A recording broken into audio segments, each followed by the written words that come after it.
Hello and welcome everyone. तो जो हमारी साइंस की वन लाइनर्स की सीरीज चल रही थी उसमें ये है पार्ट 4। टॉपिक अभी भी हमारा चल रहा है पाचन तंत्र। तो आज के क्वेश्चन है पाचन के अंतिम चरण उपकला कोशिकाओं के बहुत समीप कहाँ संपन्न होते हैं? तो आंतग्रहणी भाग में। पाचन से प्राप्त उत्पाद आंत्र म्यूकोसा से निकलकर रक्त या लसिका में प्रवेश करते हैं। यह प्रक्रिया क्या कहलाती है? तो अवशोषण कहलाती है। नेक्स्ट है glucose amino acid chloride ion आदि को थोड़ी मात्रा में सरल विसरण प्रक्रिया द्वारा कहाँ पहुंचाया जाता है? रक्त में। नेक्स्ट सरल विसरण प्रक्रिया किस पर निर्भर करती है? तो सांद्रण प्रवणता पर।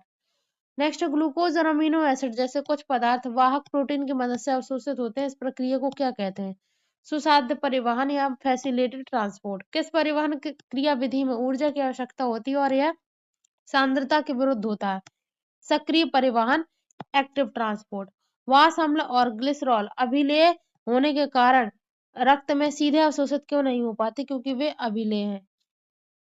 आंत्र म्यूकोसा कोशिकाओं में प्रवेश करने वाले विलय सूक्ष्म बूंदों को क्या बोलते हैं? मीसेल्स। काइलोमाइक्रोन क्या होते हैं? प्रोटीन से पुनः संरक्षित होकर बनी सूक्ष्म वसा गोलिकाएं।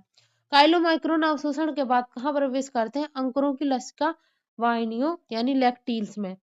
मुख गुहा में कौन से पदार्थ अवशोषित होते हैं? कुछ औषधियां जो मुख और जीवा की निचली सतह के संपर्क में आती हैं।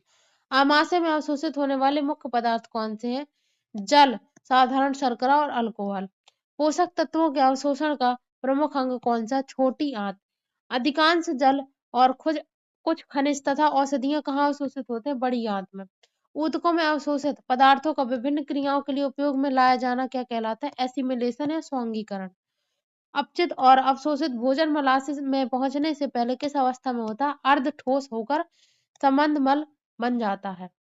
पाचन तंत्र के विकार में त्वचा और आंखें पित्त वर्णकों के जमा होने से पीली दिखाई देती है। इस स्थिति को क्या बोलते हैं? पीलिया या फिर जॉन्डिस। उल्टी वामन की क्रिया किस केंद्र से नियंत्रित होती है? मेडुला में स्थित वामन केंद्र से। सामान्य गति की बारंबारता और मल का अत्यधिक पतला हो जाना जिससे भोजन अवशोषण घट जाता है, यह स्थिति क्या कहलाती है? प्रवाहिका या फिर डायरिया। आंत्र गतिशीलता के अनियमित होने और मल के मलाशय में रुक जाने को क्या बोलते हैं? कब्ज या फिर constipation. Thanks for watching. Subscribe for next part.